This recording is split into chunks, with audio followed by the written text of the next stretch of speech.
us protect the health of the rest of your community. So I think at this point, we'd like to go ahead and open it up for questions. Gabby Johnson will try to direct those.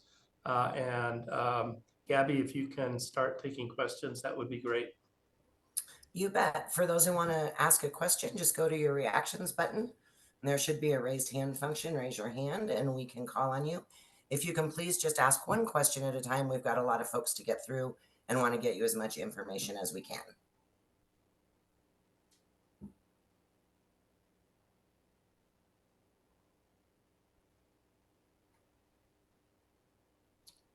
So I see John's iPhone with the first hand.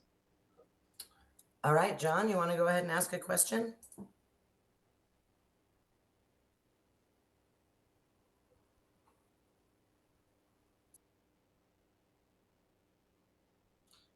Then let's move on, if we could, to Meg Wingirter.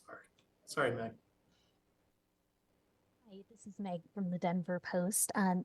So for families in Pueblo who have infants, should they consider getting early vaccination, or should they continue to wait until the babies turn 1?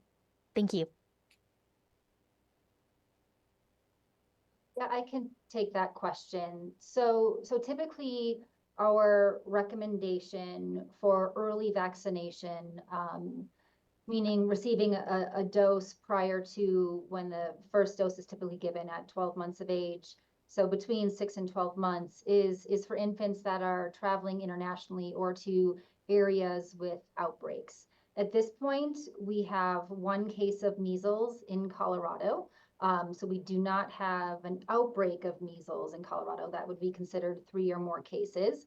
But certainly I think it is important for folks to be talking to their healthcare provider about their concerns and thinking about that option for early vaccination, especially if we were to see more cases occur in the state. Thank you, Rachel.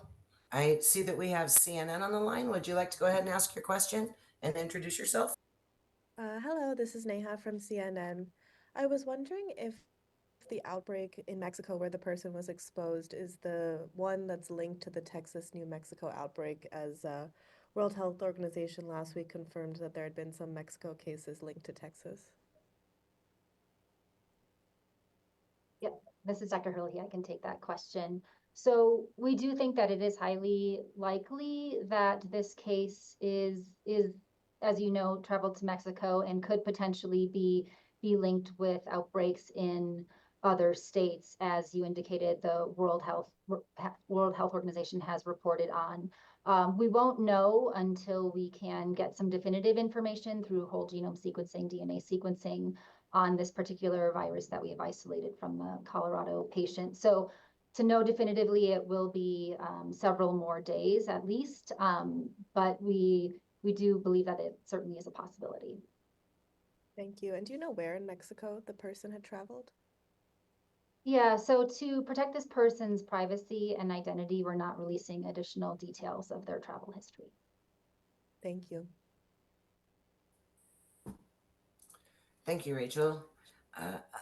Alana, do you want to go? Is it Alana or Elena? I never remember. Hey, it's Elena with Axios Denver. Thanks for asking.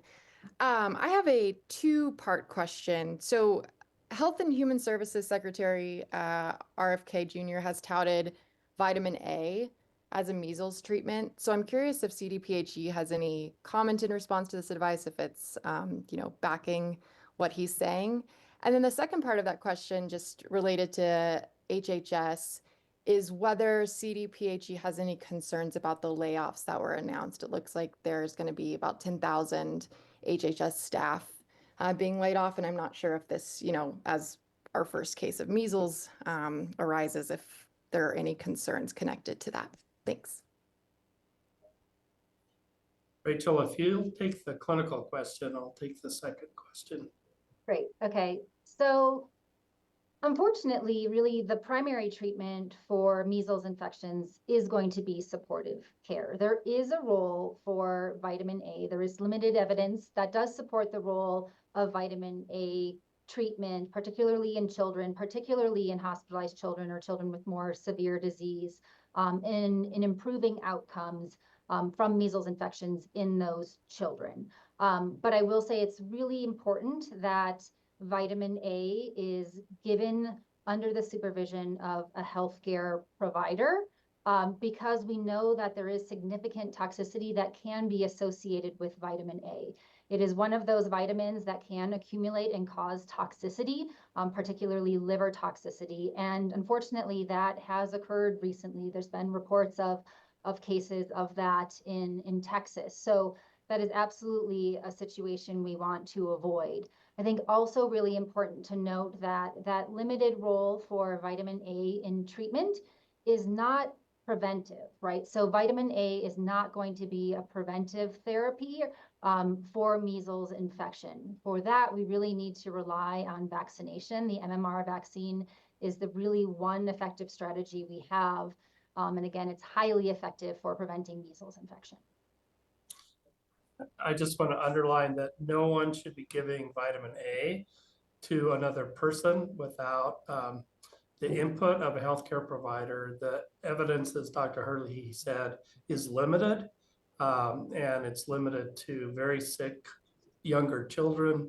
I think that thinking about doing this on your own or doing that because of kind of popular information is a real risk for individuals getting vitamin A toxicity.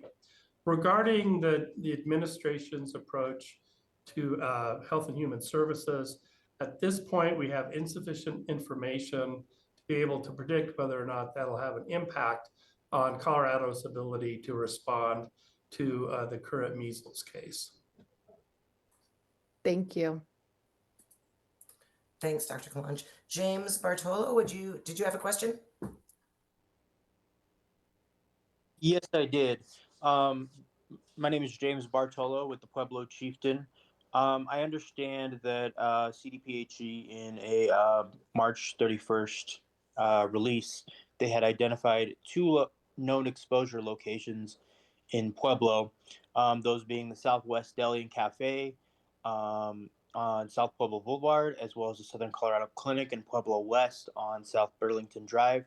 I was wondering if there were any other known exposure locations and dates. At this time, we are continuing to investigate that, but at this time we have no other known exposure locations. The good news is that this individual has not traveled outside of Pueblo, and so we believe it is limited to Pueblo, but we do not have any additional sites at this time. Thank you. And Jasmine, I think you're up next. Hi, Jasmine with CBS Colorado here in Denver. My question, not sure if you answered it, but I just got into Zoom. Does the measles vaccine provide lifelong immunity, or do people need to get revaccinated at some point for those who have already gotten the vaccine? Yes, so that is the great news about the MMR vaccine for measles prevention, in that it does provide lifelong protection. But I will say that there are certain people who may want to think about getting a dose of the measles vaccine, MMR vaccine right now. So if you are not confident in whether you were vaccinated as a child, that is certainly something to consider. We know that there is a small group of individuals who were vaccinated with an earlier version of the vaccine that is not as effective. So that would have been people who were vaccinated before 1968. Those individuals are recommended to go ahead and receive a dose of the MMR vaccine if they have not. And then there's other people who we want to make sure have had 2 doses of the vaccine, which is what is routinely recommended for children now. But some adults have just received 1 dose. But individuals that might be higher risk, like healthcare workers or people who are traveling internationally or areas with outbreaks, really may want to consider having 2 doses of the vaccine. again, that's a lot of information. There's information available on our website, on CDC's website, and always great to talk to your healthcare provider about whether you might fall into some of those limited categories. I would just add that measles is a safe and effective vaccine. If you're concerned, I would contact your healthcare provider and seek vaccination. All right, and I believe Carly Moore is up next. Hi there, Carly Moore with KDVR and KWGN in Denver here. I had a similar question to that last one. I just got some information that maybe some people who were born between 63 and 83 may have only received one dose. And so I mean, you can confirm that for me, but for those people, they could get another dose at any time? Is that a concern? Is that correct information there? Thank you. Our recommendation for adults is typically that you have at least one dose of the vaccine. One dose of the vaccine is highly effective. We estimate 93% effectiveness. That goes up to 97% with a second dose of vaccine. But for most people, really that one dose is going to be adequate. If you are concerned and you don't know if you have received a measles vaccine, it is certainly okay to go ahead and get another dose. But we aren't recommending that everyone who's had just one dose of the vaccine go out and get a second dose at this point. One dose of the vaccine offers substantial protection. Thank you. Thank you. And John's iPhone, we don't know if that's John Ingold or John Daly. Are you in yet?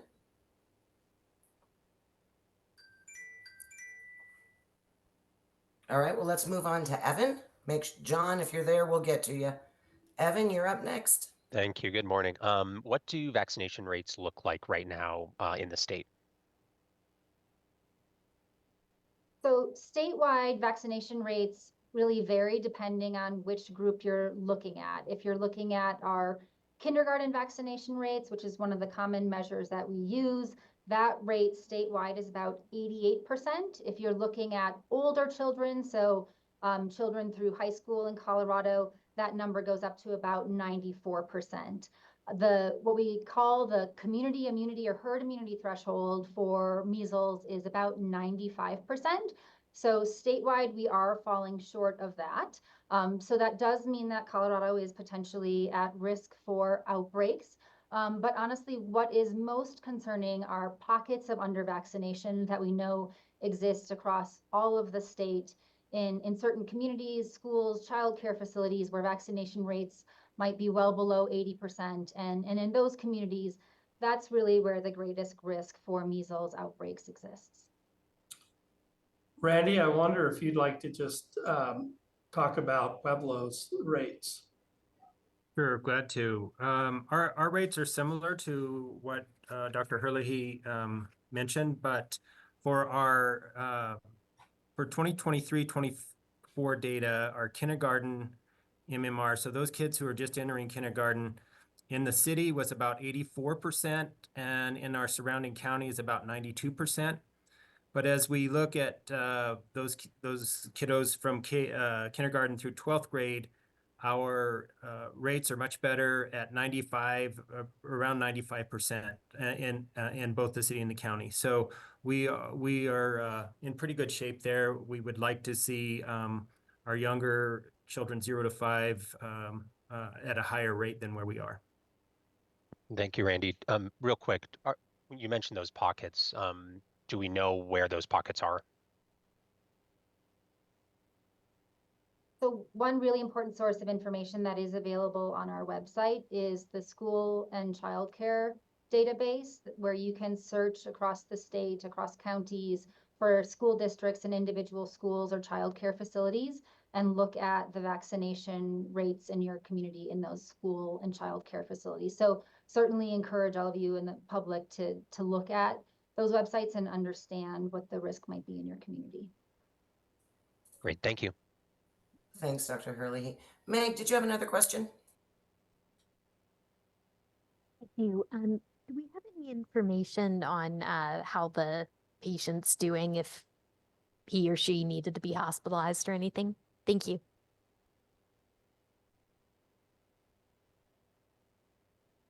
Director Evans, do you want to speak to that?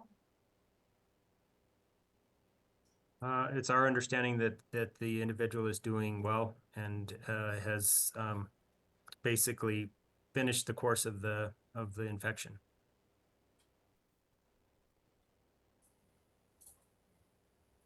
Thanks, Director Evans. Brandon Lennon, did you have a question?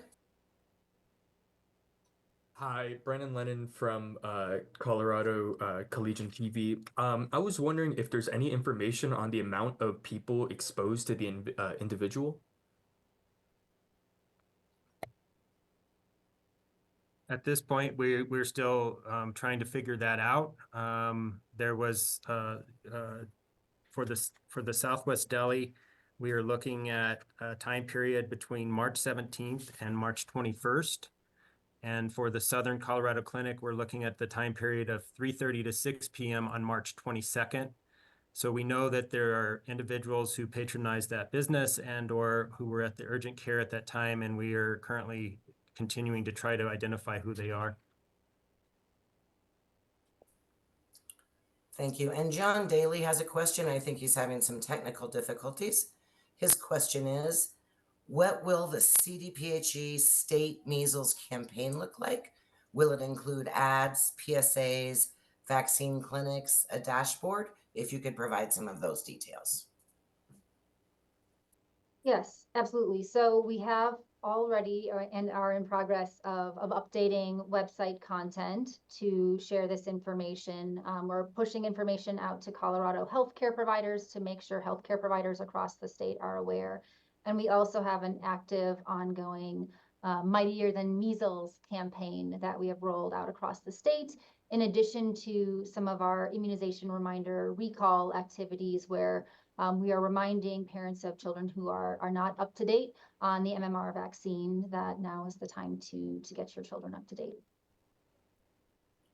I think this single case at the current time is an excellent bellwether to help parents and remind them about the importance of getting their children vaccinated at this point against measles, but all their childhood vaccines, which are the safest and most effective ways to prevent diseases that can hamper their health, lead to hospitalization or other problems down the line. So I think thinking about checking up on how your children are doing with their vaccinations, contacting your healthcare provider and getting up to date, this is the time to do it. And this is a reminder that this is the best way to prevent these illnesses. I want to thank everyone for joining us. I know you have some additional questions, reporters out there. Those can be directed to Pueblo, who is leading this investigation. That information, contact information, is in the news release we sent last night. And without further ado, hope the rest of you have an enjoyable afternoon. And thank you very much for joining us today.